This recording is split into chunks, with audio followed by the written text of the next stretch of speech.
Season 5, and it's been a really long time since we've been together, so Peter, COVID Eater, I need to ask you a question.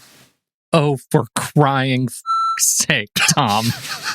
You not a fan of your new It's been like 10 months since we've done this, and that's your new material? Peter, COVID Eater, yeah. COVID Eater? PPCE? Yeah. That's all right. Hey, you want to land on this, if this is what you want to bring the people. That's what all right. I want to bring. I don't know if just the season ends. The tune has been, what's that smell? Bye! And then we're never seen or heard from again. Okay, here we go. I need to ask you a question. How are you currently feeling about Dad Body? No, rough, tough. No, terrible. Really? Yeah. Me too. No, it's fine. It's fine. I feel great. Oh. What do you need? Well, no, I was saying if you're having any body image issues of late, you are not alone, and there's a good chance that those thoughts are directly linked to COVID-19. Let me tell you about it. In October of this year, in the UK, a study published by Professor of Social Psychology Viren Swamy studied 506 men and women and found that body dissatisfaction during the pandemic is running rampant. Women across the board have a greater desire for thinness, and men across the board had COVID-19 related anxiety and stress associating with a greater desire for muscularity. Mm-hmm. Why do you think that's happening? Do you want me to just tell you, or do you want to guess? Because we've all stopped showering and we wear sweats all day. That might be part of it. Swamy also had some thoughts, if you want me to go ahead. Sure, let's hear what Swamy says. Certainly during the initial spring lockdown period, our screen time increased, meaning that we are more likely to be exposed to thin or athletic ideals through the media, while decreased physical activity, like you said, may have heightened negative thoughts about weight or shape. This next part is interesting. The study also found that when people are stressed or anxious, they tend to follow gender-typical lines. So during lockdown, women may have felt under greater pressure to conform to traditionally feminine roles and norms, leading to a greater desire for thinness. As for men, quote, similarly, given that masculinity typically emphasizes the value of toughness, self-reliance, and the pursuit of status, COVID-19 related stress and anxiety may be leading men to place greater value on the importance of being muscular. So it's not that we're all just garbage people. It's that we're looking at media, and the media is telling us we're garbage people, and we need to get more thin while also gaining muscle. Do you have any thoughts, Pete? Well, I just would like to amend that. It's not just that we're all garbage people. I think that's important to note. Oh, across the board, we're garbage people. We're garbage people. We are all garbage people. Yeah. No, and if I've learned anything from this whole experience, we're garbage people. Exactly. And so I think that's if you are wanting to lose weight or if you're wanting to get more muscular, you could just blame it on COVID while you sit and eat Skittles or something like that. That's why I personally have been deadlifting my dog Foster. Deadlifting, is that a thing? Yeah. Because I want to become a real strong boy so I can punch COVID in the face. Your dog weighs like 35 pounds, man. I'm not sure you're going to get there from here. Oh, so strong. So strong.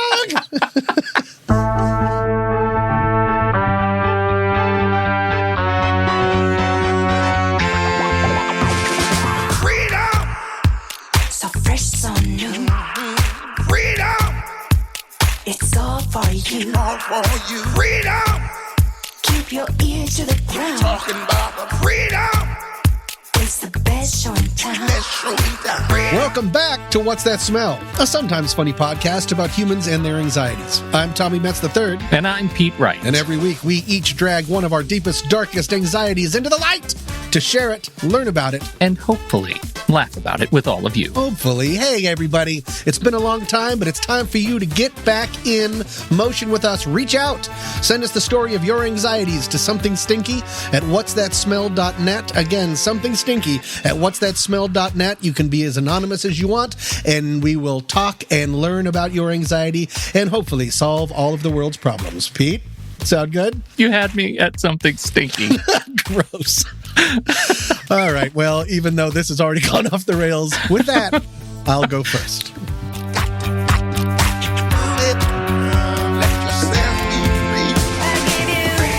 Peter, for this opening week, I would like to tell you a very brief but very harrowing story. Are you ready? Ooh. Speaking of spooky times, we just missed the spookiest times. just This missed is this- Christmas. well, It's like maybe- Christmas horror, holiday horror. Maybe this will give you a little shiver in your shivers. What? This happened to me a week and a half ago, and this is true, unfortunately. I was in my bedroom curled up with my dog, Foster, and I was reading a graphic novel because I'm single and I'm going to die alone. And Foster got up and stretched and made this weird kind of robot noise, like he was stretching and he went... like it was a real good stretch or something. This isn't a dog story. Oh, and I said to him, "Hey, weirdo, have you been a puppy robot this whole time?" And he looked at me completely blankly, like usual. So I started making his ears flop and his paws move while going beep, boop, robot dog. Classic me stuff. And then that led to me singing Puppy Machine. He's a puppy machine. Put another nickel in the puppy machine. And I'm dead. And he thinks it's a game, so he's kind of running around a little bit. Then I realized I was thirsty, so I walked out into my living room towards my kitchen, singing very loudly, "Put another nickel in the puppy machine." And when I turned the corner into my kitchen, I remembered there was a man in there fixing my sink. Let me break this down. About 45 minutes earlier, I had let Jesus, who is our apartment building's handyman, into my apartment, all masked up, of course, because my sink was having problems. He went to work. I went into my bedroom to read, and it took me 45 minutes to completely forget that there was someone in my apartment. So he heard me in the other room. You have moved on. It's so fast, Ed. I'm so not there. I'm sorry. Because of Puppy Machine. Oh, and why does it take nickels? Put another nickel in. Puppy machine. I'm sorry. And then there's a guy. Yeah, he's just straight up right there. Oh, God. Yeah, so he heard me. He heard all of that, and then it started. He heard it loudly in the other room, and then loudly start to come closer. So, Oh, my God. needless to say, I was fairly mortified. Not of the quality of the song. I think we can both agree the song is great. No, of course, naturally. No, all of your works are genius. But just put yourself, a little bit, like 7 or 8 hours later, and Jesus is sitting around the table with his family. And his wife or child says, "What was the best part of your day today?" And then he gets to tell the story about the puppy machine. Puppy machine guy.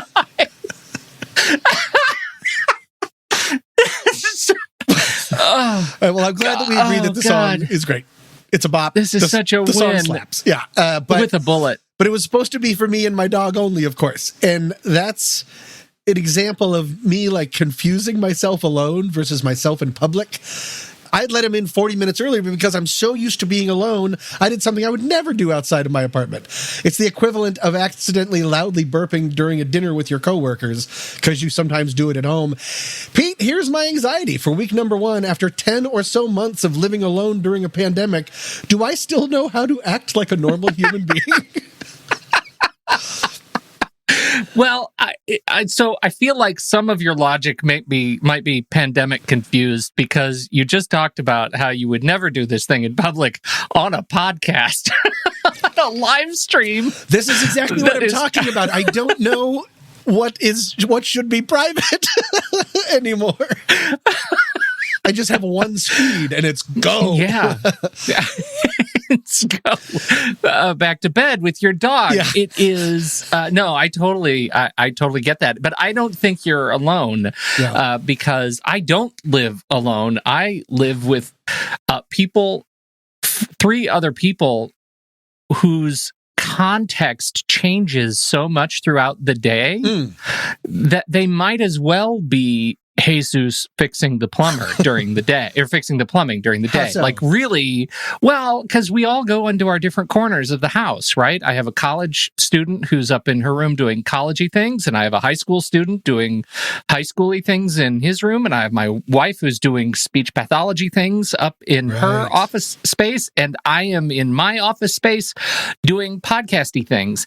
And then, at 11 o'clock or so, we'll all meet at the water cooler and hi, how you doing? Good. Good dinner last night? Yeah. Did you see the latest episode of, whatever? And it's very strange because it starts to feel like you are, even though they're my family and I've been living just with them for the last 10 months, they feel like during the day, they feel like that to me. They're kind of like we're just chips in the night. Behavior goes into daytime mode And then we switch to nighttime mode and everything's different. Yeah, right. Yeah. Exactly. And then the beat drops all day, and then the beat drops. And then well, that's interesting. I guess I wrongly would assume maybe it's because so many of my friends have so much younger children that there's not like, go do your life. Because I've always just assumed that it's like almost like a pressure cooker. I don't know how people do it. For all of my slight complaints about sometimes feeling a little bit lonely or something, or not having anyone to hug, I'm also pretty glad I'm not incubating with someone, especially like a roommate. Yeah. Well, there is really something to just the experience of having day after day no private space, like no quiet. Like what we're used to when school was a thing, there would be long stretches where you'd have time to be alone, time to hear the silence of the house, time to hear.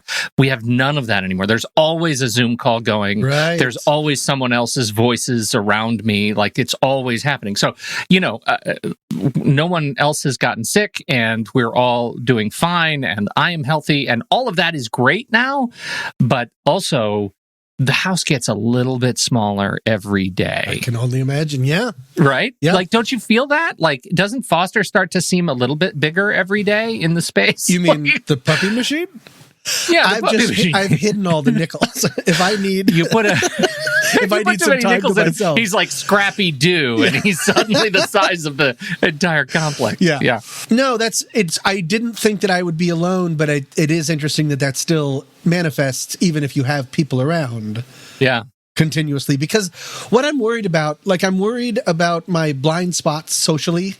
I'm worried that my sense of humor is becoming dulled. I'm worried that I will be in the produce aisle of Kroger's and immediately just be like, puppy machine, because I'm just so used to my own nonsense. And I've realized that this is manifested in a few big annoying ways. Actually, one big one is I'm desperate to spend time with my friends, be it in a social distant backyard or more likely Zoom rooms. We have game nights, movies, all that kind of stuff. And the time we spend together is super hydrating to me. But I'm finding that I am consistently nervous now in the time leading up to the meetup with my friends. And I haven't been able to figure it out. And then I think the closest thing that I compare it to is it's like performance anxiety. And I've never had that with these people and just on a recent Zoom room game night with my friends, which we hadn't done as game or Zoom room in a long time. I realized accidentally I was hosting the room when we started. I was jumping around because you were first, you were doing a little. You were Dean Martin. I was, because I had initiated the Zoom. It was my Jackbox game, but still, I was jumping around asking them about their Thanksgiving experiences as they came in. Weirdly terrified about any potential silences. All of those old social anxiety things have come back sometimes. I identify what I was doing and calm down, but that was really my initial primal urge. Do you have any of that kind of performative or anxiety about normal things? Part of it is magnified because there's so much question about how people, even close friends, are dealing with their relationship with the pandemic, how seriously they're taking the lockdowns. Sure. Are they traveling? What are their bubbles doing? We run into this all the time where we start thinking about we have traditions that involve people that we think we know very, very well. Mm-hmm. And then to have this sort of anxiety about, but are they living the same way through the pandemic that I am? I don't know how to talk to them about this, right? I don't know. I see. All I want to do is hug somebody, right? I really want to see, in the flesh, faces that I don't live with right now. Love them, but need to be able to hug somebody else. Right. And so, that's when we start to think about, what does that look like? How do you handle reintegrating with, formerly established habits and norms and having no idea how to do it? I've forgotten how to do it, and I don't know how to set up rules to keep everybody in my bubble safe while we're starting to explore any sort of broader world. And right now, we're not in any danger of exploring any broader world. Right. We're not traveling. We're not doing any of that. Right. Yeah, but I start to think about, next summer. What does next summer look like? I mean, I start thinking about New Year's Eve. Like, we have long-standing New Year's Eve plans that have been thwarted now, Right. just because our favorite restaurant isn't opening, right? Yeah. Like, it's like, what?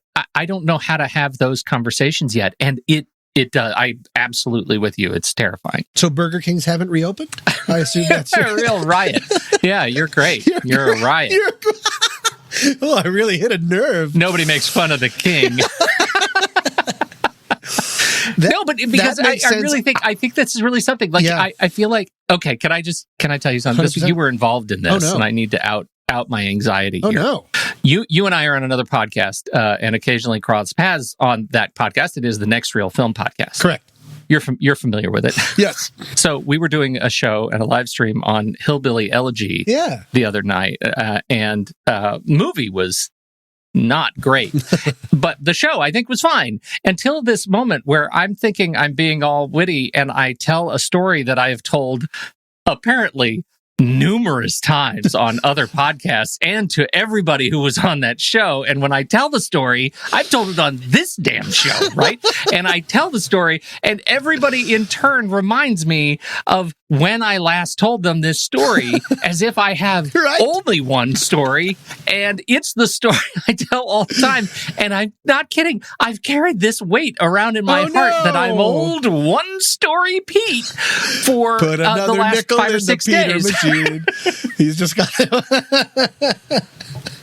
Do you know what I'm saying? Like, Sure. that to me is an example of what you're talking about. It's the, I guess I don't know how to live with people. And I'm just so excited to see people that I'll grab the first thread that comes into my mind. Well, and also, like, there's that worry of I don't have as many things to talk about.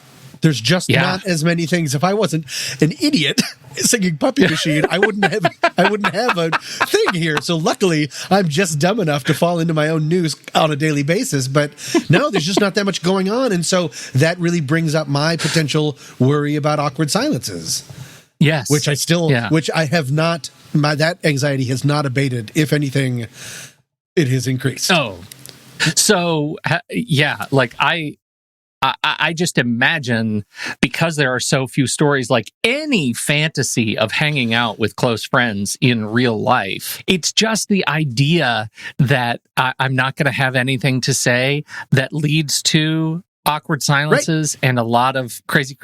Like, the fantasy always turns into a nightmare. It doesn't. There is no happy ending where I'm suddenly a proficient Toastmaster and I've come up with a way to spin the last 10 months into a yarn that is entrancing. It's just me being dumb. Man. Or telling my favorite story from a year to like 10 years ago. Is it too late? First, is it too late to change the name of this podcast to Entrancing Yarn? Because that's wonderful. And I'm not joking. I love that.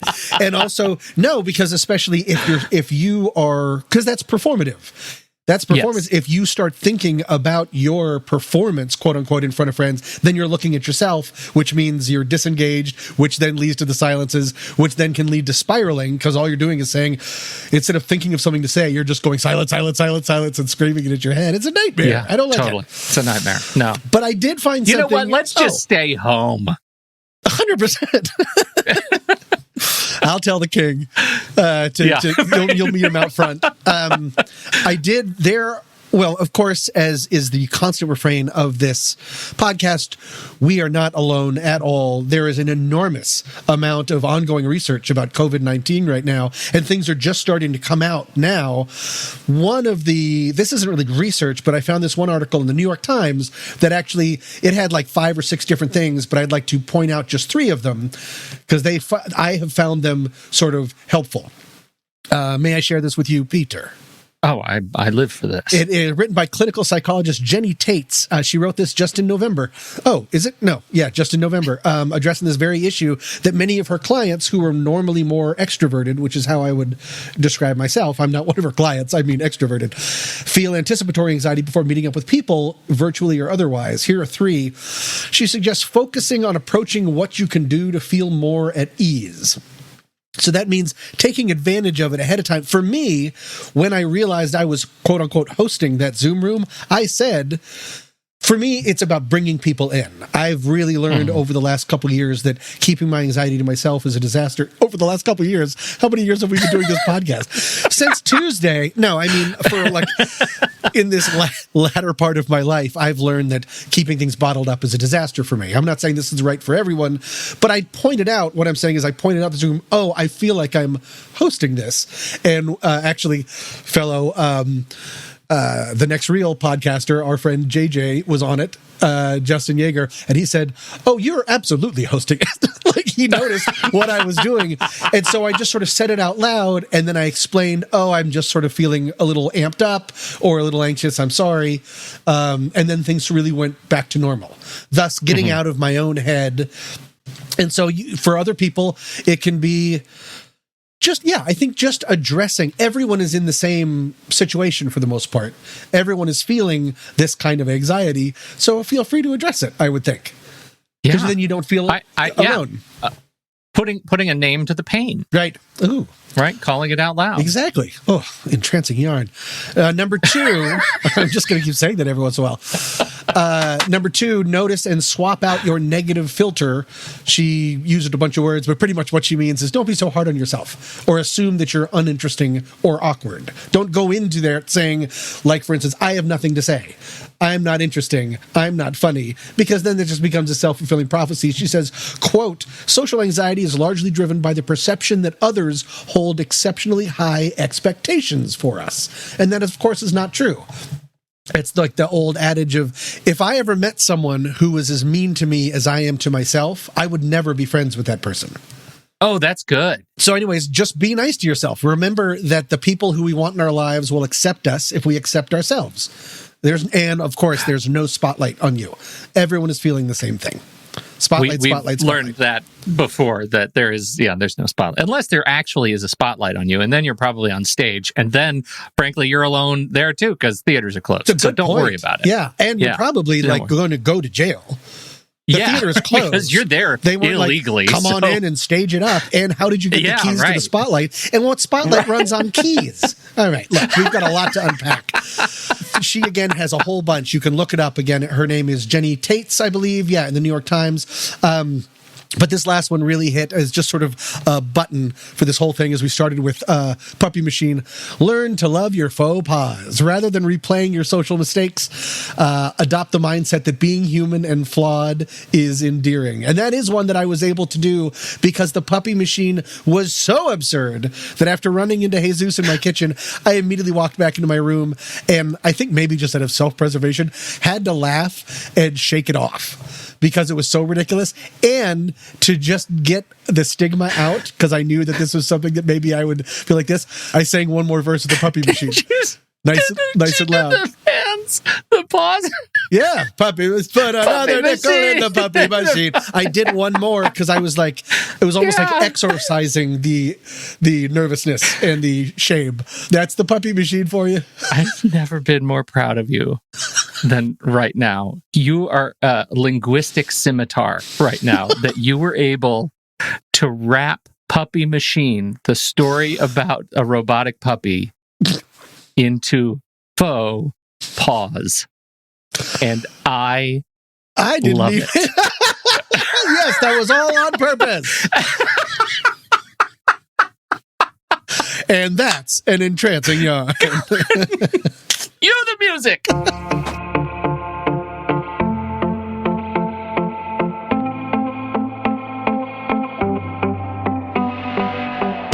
On July 1st, 1940, the state of Washington unveiled a beautiful suspension bridge that crossed the Tacoma Narrows Strait of Puget Sound between the city of Tacoma and the Kitsap Peninsula. It took over 2 years to build, but sadly, only 4 months to fail. The bridge had been nicknamed Galloping Gertie by construction workers thanks to the extraordinary wobbling that occurred in moderate winds. They opened the bridge anyway, and in spite of attempts to adjust the structure, on November 7th, 1940, the bridge broke apart due to aeroelastic flutter. There was only one fatality. This, the story of the last man to drive the bridge, Leonard Coatsworth, then editor of the Tacoma News Tribune. He says, "Around me, I could hear concrete cracking. I started back to the car to get the dog, but was thrown before I could reach it. The car itself began to slide from side to side on the roadway. I decided the bridge was breaking up, and my only hope was to get back to shore. On hands and knees most of the time, I crawled 500 yards or more to the towers. My breath was coming in gasps. My knees were raw and bleeding. My hands bruised and swollen from gripping the concrete curb. Toward the last, I risked rising to my feet and running a few yards at a time safely back to the toll plaza. I saw the bridge in its final collapse and saw my car plunge into the Narrows." Alas, Tubby, the Cocker Spaniel, was lost in the Narrows.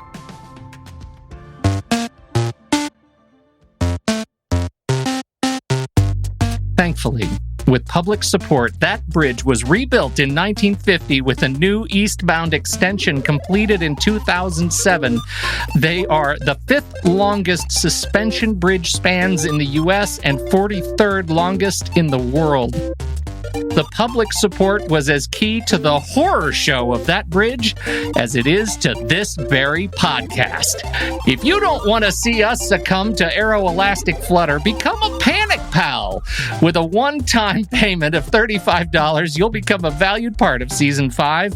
You'll be a part of the team guaranteeing no more ridiculous audiobook recommendations from Tom's shelf. You'll get access to our weekly live stream recording sessions and early access to the show. Plus, you'll get a sticker. Oh. Visit whatsthatsmell.net to learn more. Thank you for your support. Tom, I'd like you to make some choices right now. Are you ready? Oh. I'm going to read you. I'm going to give you some options. You're going to make a snap choice. Snap choice. Right? Yep. Let's go. Are you ready? Ready. Apples or oranges? Oranges. Lions or tigers? Tigers. Mac or PC? Mac. Butter, salted or unsalted? Unsalted. Favorite film? Brazil. Favorite director? David Fincher. There's a pandemic raging outside your apartment that's reminiscent of 28 Days Later in London. Do you go out for groceries? No, not at first. I mean, that is sort of happening, and I do go to the grocery store. I mean, you live in Los Angeles, and it's not great. It's really, really not great. Yeah. And the only reason that we cannot more aptly demonstrate our empathy is because we are inside screaming in our own heads. But that is not what I am here to talk to you about. Okay. What I'm here to ask you, Tom, is making those choices. How do you feel? How do I feel? I feel pretty good about the answers, but I started rocking back and forth a little bit. I saw that. It got my adrenaline kind of going, and you just the speed of it. You said apples or oranges. I think my answer was oranges. Like, it couldn't have been a lower stake situation, and yet it made me a little bit shaky. That brings us, Tom, to Season 5's first listener submission. Oh, fantastic! I know. Oh, it's so that's great. Great. And here you go. I will now perform it. Okay. Hey, guys. First, love the trailer. Thank you. Oh. I thought COVID had done you in, thrilled you're back. It would be amazing if my anxiety made the show. Here you go. Wow. Over the last year, I've been really struggling with making decisions. I don't think I used to be a person who couldn't make easy choices or make choices easily, ? But this year has destroyed me. Eat a meal or not? If so, then what? Do I go outside, pick up groceries, or Instacart them? Do I shower in the morning or put sweats back on? These are little stupid choices, but I'm starting to notice my shelves going empty because I am not able to just do basic things. Maybe I'm scared to go outside. That would seem obvious. But I'm typing this on my phone right now, and I'm terrified of pressing send. Pulse is racing. Maybe you'll never read this. Time will tell. Ooh. Maybe Becca. Becca, you did it. First of all, you pressed send. So congratulations on that. That's huge. Yeah. And I am thrilled to bring up the subject, once again, of decision-making anxiety. Okay. And This is something we have talked about before, but it was in an open story that we did some years ago. In fact, it was season 2, episode 3. Do you remember that hit? No, not sure. That hit episode? I don't know which one. What were we talking about? I think it was the case of the cardiac doodler was the episode, and in the beginning we introduced the caudate nucleus, and there was a fantastic bit that you did about the caudate nucleus.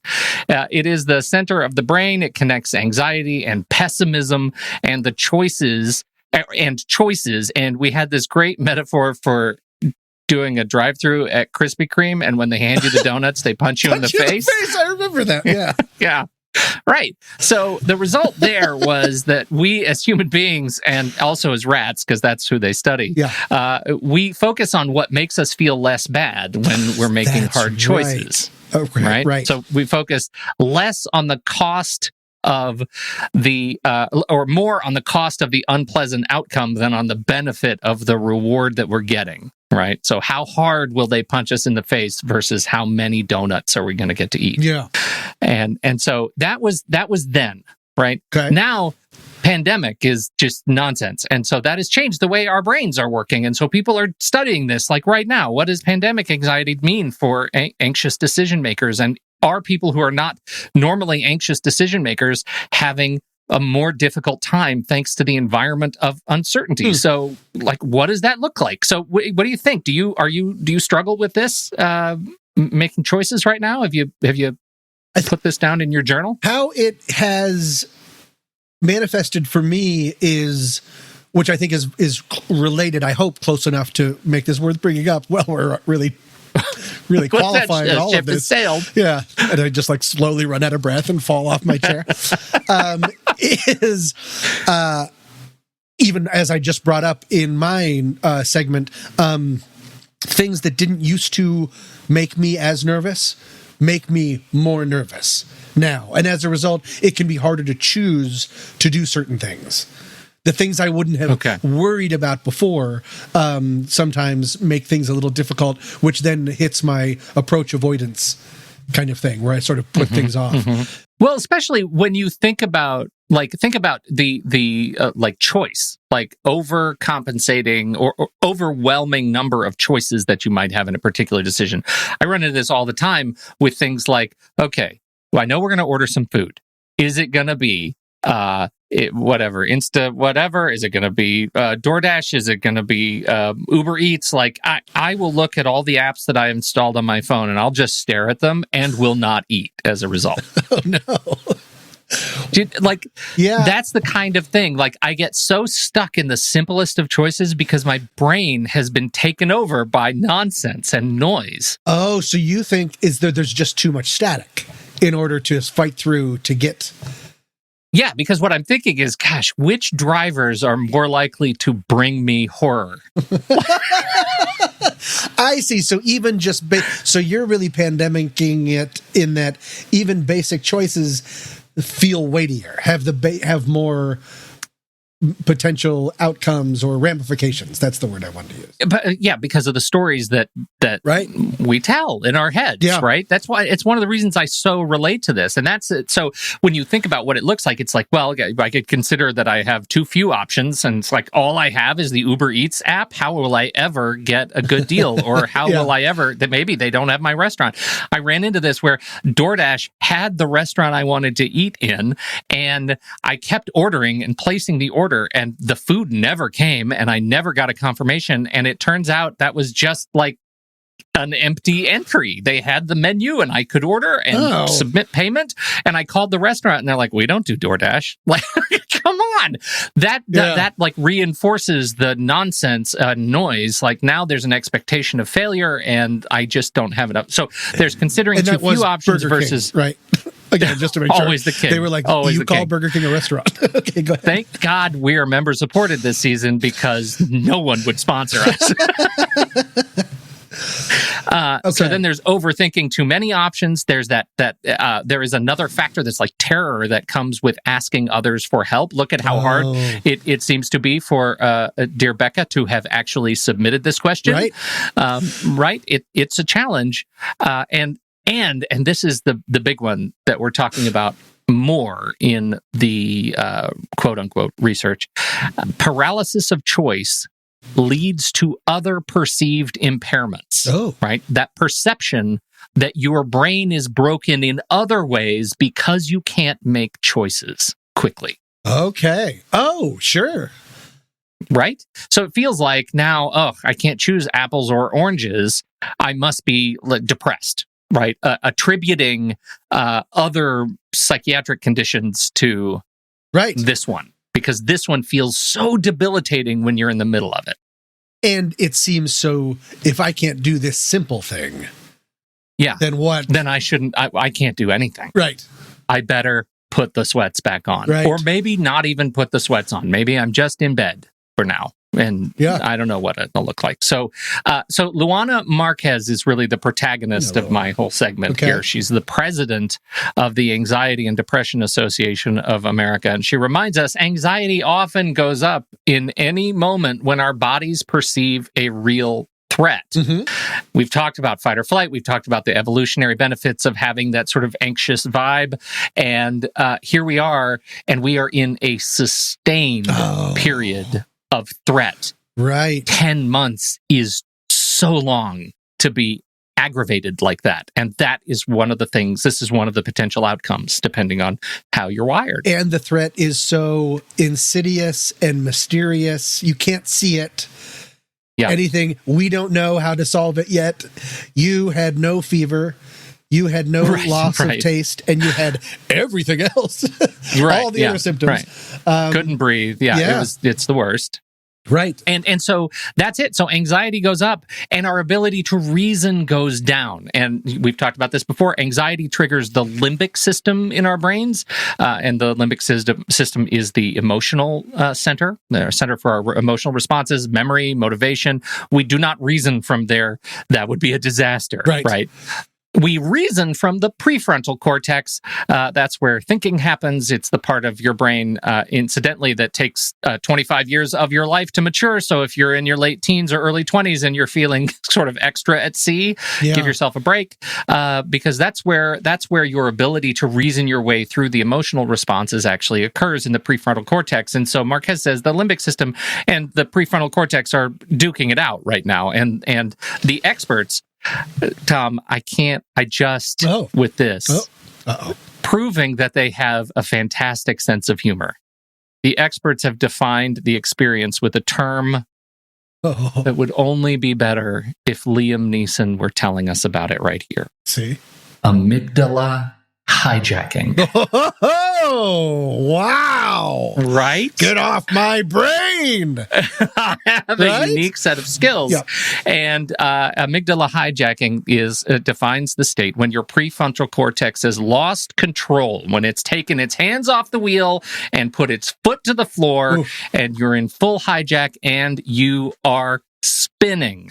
Marquez goes on to say, hey, you might say, if I don't put on a mask right now, I'm going to catch the virus. And if I get the virus, who's going to take care of my kids? Which, of course, makes you more anxious. Because at the end of every one of those phrases, you can come up with some other if-then statement that is worse. Because that's what your that's what your limbic system does best, is tell stories to you that are lies. And in this case, not lies, right? We have a lot of evidence that that's a real question. Right. It might not be a real question for you if you take care of yourself, but it's out there. We have evidence that there's reason to be scared. So that feeling can paralyze your ability to make a choice, she says, with your limbic system in control. You might not like what you settle on anyway because they're emotionally driven. The decisions that you do make may not be your best decisions, right? So now, not only are you not seeing the ability to make a decision, but if you do happen to do it, it's probably crap. Right. No, that case in point, I am really allergic to oranges. So I'm regretting that very first choice that I made. Apples all the way. No, I'm not. I can't tell. Are you lying to me right now? So I feel so bad. I just sent you like 3 dozen oranges for vitamin C. Yeah, that's kind of what's going on in the anxiety thing. So I thinking of like an engine that the governor is taken off and it's just always in the red. Well, I guess you just said that. You already said I thought I was coming up with something cool, but it just seems It is, and that's where I get tied up, is that because once you start down this road, it's enormously difficult to get off. Right? When you just lose control of your prefrontal cortex and you start that spinning mode, it is just all propulsion. It's all anxiety stories. begets anxiety. Yeah, and then you probably start having a fight or flight response to your own response, which then makes you even more. Yeah, to that point, biochemist Beta Mogadam is a chair of the neuroscience department at the School of Medicine at OHSU, the Oregon Health Sciences University. She says the brain is constantly estimating risk. I'm hungry. I'm going to get up and drive to the pizzeria to grab some pizza, but driving involves risk because you could get into an accident. If you're suffering from anxiety disorders, you might say, no, I'm not going to even risk getting in the car because I just couldn't relax. If you're drunk, then the risk is even higher and it becomes a computation game. Now we have this global environmental concern that amplifies all of those choices. Right. So you're already starting on like level 4. Yeah. Right. Wow. So what do the experts say we should do? Yeah, is there any hope for this? I'll bet that you could come up with what they say we should do. Do you want to try? It's like a Family Feud style game. I'm not a gambling man, but yeah, I'll take those odds. All right. Let's do it. Let's do it. What do you think?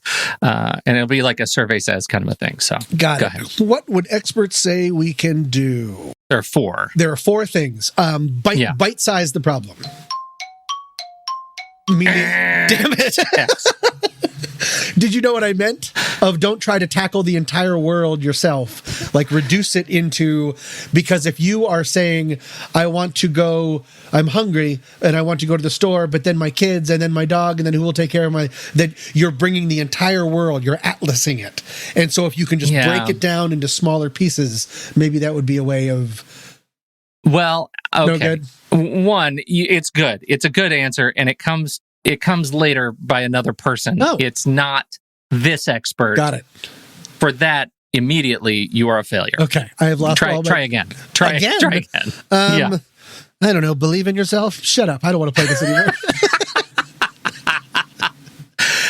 This is what Marquez says. Remember our protagonist? She's back. Luana Marquez. She says, it's called charging up the brain, and there are 4 things you need to do, right? You've got to do these things to build flexibility and regulate emotions, to build in resiliency to negative external stimuli, of which there is a lot right now. Number 1 is mindfulness. If you aren't meditating and breathing and developing a practice of slowing yourself down, you should do that. And one of the things that she calls out is something I deal with all the time, which is, okay, I'm gonna be totally mindful right now. I'm got my phone, and what I'm gonna do is just put it down on its face, and I'm not gonna think about it at all because I can do that. I'm mindful now. And then after about 10 seconds, 15 seconds, I'm like, well, it's just right there. I mean, I need to check the time. Right. I better check the time. Is it still? And what I'm really doing is looking at the latest notifications and, oh God, the New York Times. I need to go to the New York Times to check the time. I'm doing it right now because the New York Times is on my phone right now while I'm podcasting, and I was just distracted by them because the world is just a dumpster fire. Yeah. So that's number 1, is a practice of mindfulness where you are able to take muscle breaks, where you are actively distanced from all of those signals. Inundated. Inundated. Right. Exercise is another one. You don't need high intensity exercise, she says, but 3 times a week, 15 to 30 minutes of moderate intensity exercise does an amazing thing chemically in your body. So get those large muscle groups moving.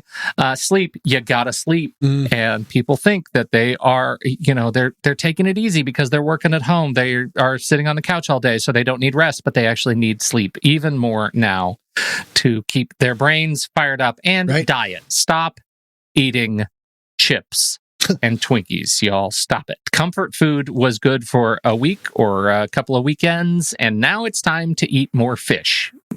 Eat fish and deep greens and stop the snacky stuff because it's killing your brain, even if you are ignoring the fact that it's destroying your vascular system. So. And there's a self-esteem feeling of that. There's an emotional part of all of those things, especially like the eating, that it gives you like a little bit of comfort probably, and then a little bit of shame also. Right. Yeah. So the last point is, I think, an interesting one, and it sort of relates to what you were talking about. Yeah, I'm sure I've told you this before because, as you know, I'm a one-trick pony and I have only 2 stories. Oh, you have another one But now? my therapist years ago told me, your power ends with your skin, right?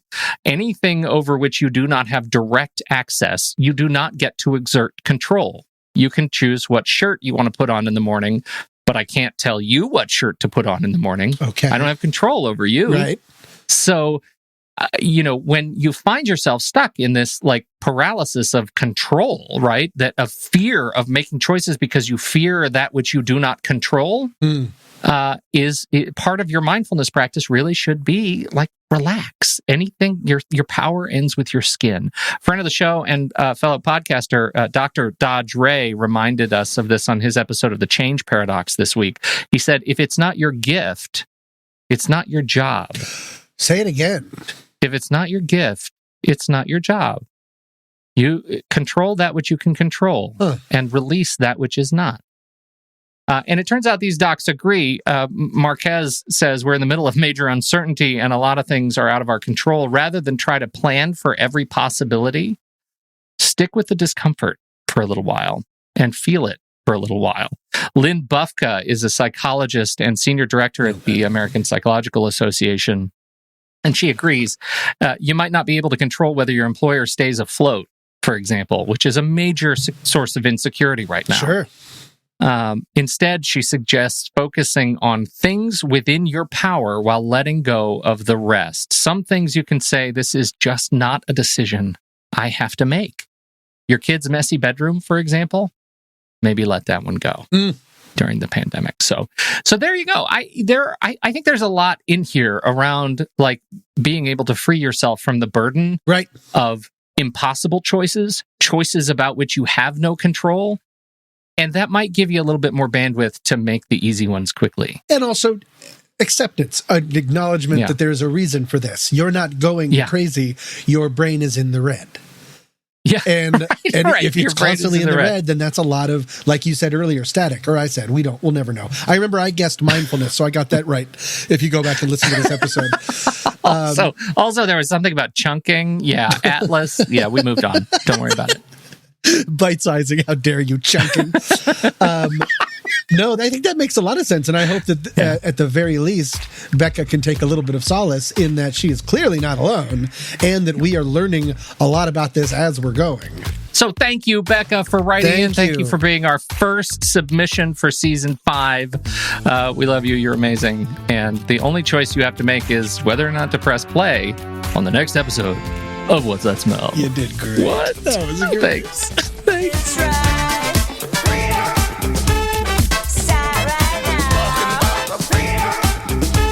Thank you all so much for joining us for this episode. This week's tune is Freedom by the Originals. I'm Pete Wright. And I'm Tommy Metz III. Thank you for downloading. We'll be back next week on What's That Smell?